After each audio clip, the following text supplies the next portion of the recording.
Si les États-Unis s'en prennent à la Chine, ils trouveront sur leur chemin la Russie. Le Kremlin a décidé de s'inviter sur le théâtre déjà extrêmement tendu ici de l'Indo-Pacifique.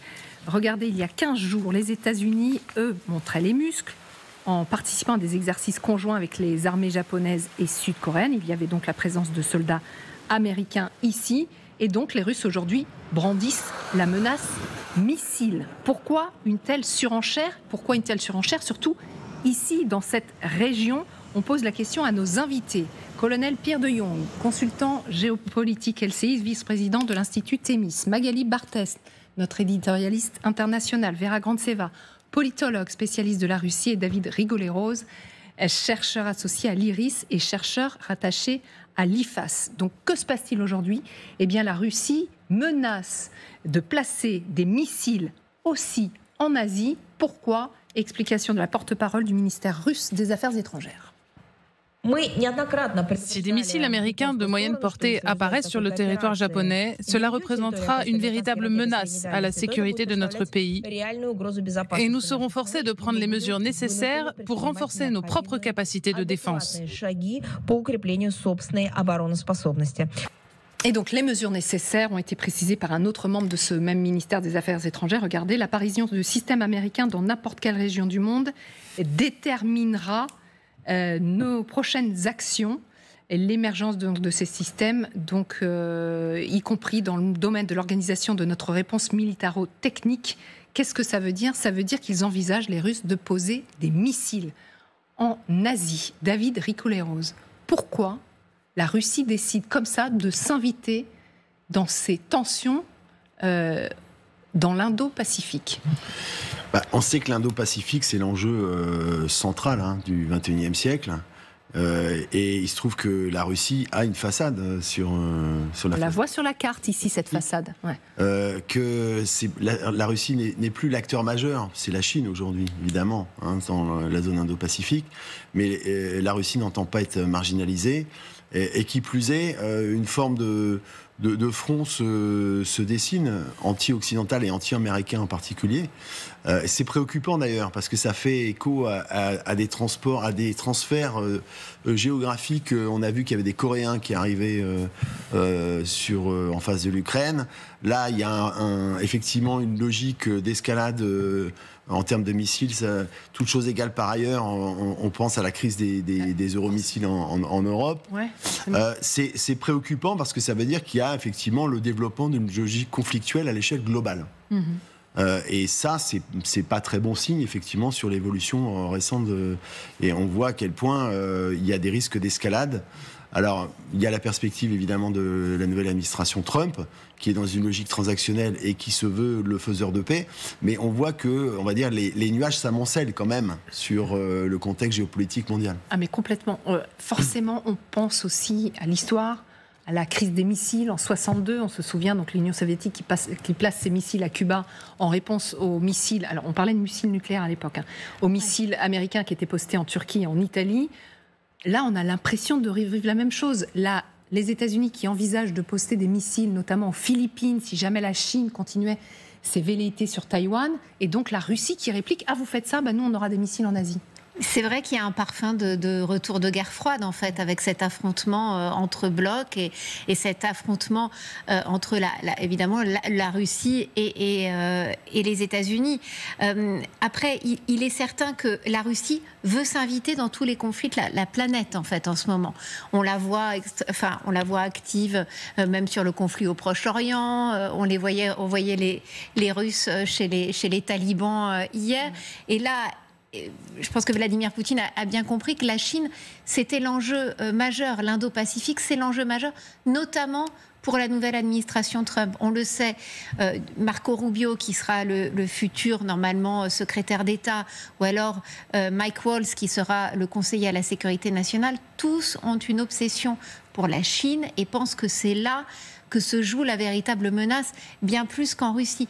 Or, Vladimir Poutine, ce qu'il veut, c'est le grand face-à-face de toute manière avec Donald Trump. C'est refaire une grande bilatérale, se retrouver autour de la table et montrer à quel point il faut compter avec lui. Donc aujourd'hui, cette façon de hausser le ton et de dire si les États-Unis continuent à se déployer en Indo-Pacifique, nous serons là et nous serons sur leur chemin. C'est une façon, évidemment, de se rappeler au bon souvenir de Donald Trump. C'est une façon aussi de montrer qu'il faudra compter avec les Russes dans tous les autres, conflits. Ils ne sont pas juste en Ukraine. Ouais, ils ne sont pas juste en Ukraine. Placer juste des missiles, on est plus que dans le message envoyé. C'est la grande réussite de Poutine, en fait, c'est d'avoir recréé une mécanique de guerre froide. Rappelons-nous, Poutine disait il y a quelques années, la guerre froide n'est pas terminée, puisque en fait, la Russie n'a pas perdu la guerre froide parce qu'elle n'est pas terminée. Donc en fait, c'est son succès aujourd'hui, c'est d'avoir recréé une mécanique de guerre froide. La deuxième chose, c'est de s'être densifié dans une relation extrêmement forte avec la Chine. Pékin-Moscou, c'est un axe qui est extrêmement puissant. Et puis à côté de ça, qu'est-ce qu'on voit ?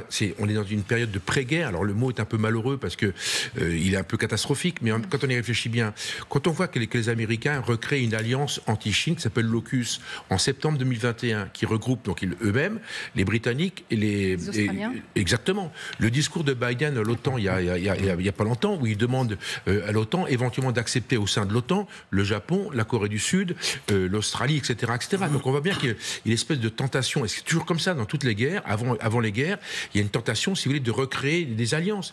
Le dernier mot là-dessus, c'est qu'en fait, les Russes sont dans un système qu'ils ont eux-mêmes développé. Rappelons-nous l'organisation de la coopération de Shanghai qui a été créée en 2001, de mémoire, et donc dans lequel vous avez la Chine, le Pakistan, l'Inde, etc., etc. C'est quoi l'OCS ? L'OCS, c'est le pacte de Varsovie bis.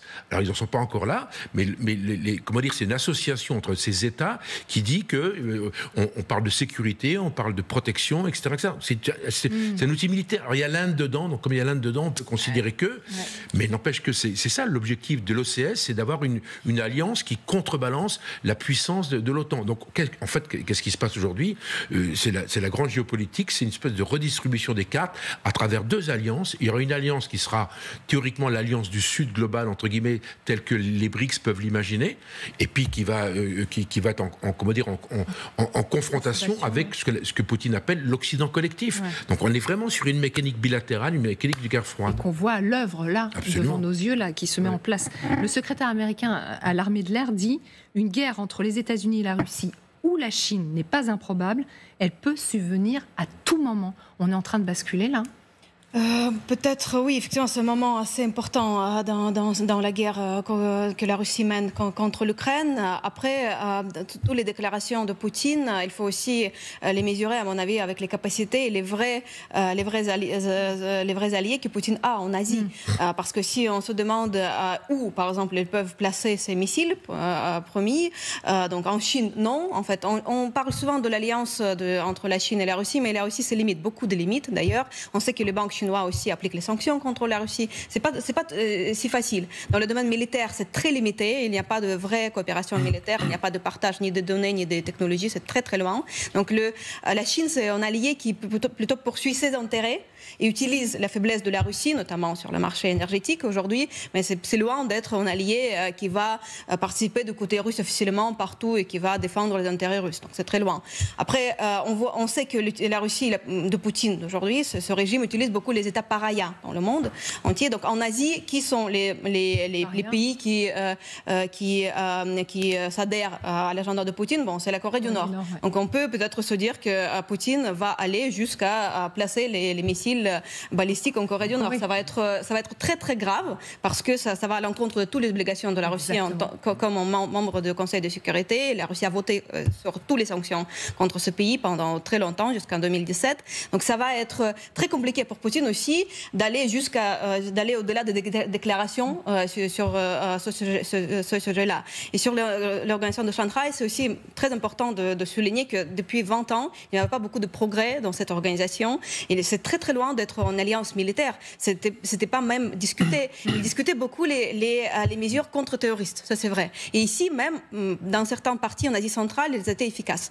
Mais pour l'instant, c'est très très loin parce qu'il y a les contradictions effectivement internes, comme vous avez souligné, entre le Pakistan et l'Inde, etc. Donc voilà, il faut aussi prendre en compte toute la complexité de position de Poutine en Asie et toutes les limites qu'il a là-bas. Juste, on va un petit peu avancer, vous allez pouvoir parler, David Rigoleros, mais dans cette perspective éventuellement de confrontation directe, est-ce que la guerre en Ukraine ne pose pas un gros problème de stock aux Américains? En tout cas, c'est l'alerte d'un amiral, écoutez.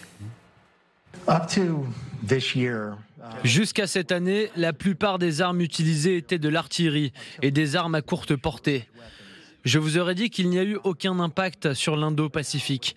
Mais maintenant, avec l'utilisation des Patriotes et de certains missiles RR, nous consommons nos stocks et dire le contraire serait malhonnête. Les stocks de qui ? Dans les stocks des États-Unis d'Amérique, cela impacte la capacité des États-Unis à répondre dans la région Indo-Pacifique, qui est le théâtre d'opérations les plus inquiétantes sur la quantité et la qualité des munitions, car la République de Chine est l'adversaire potentiel le mieux équipé dans le monde.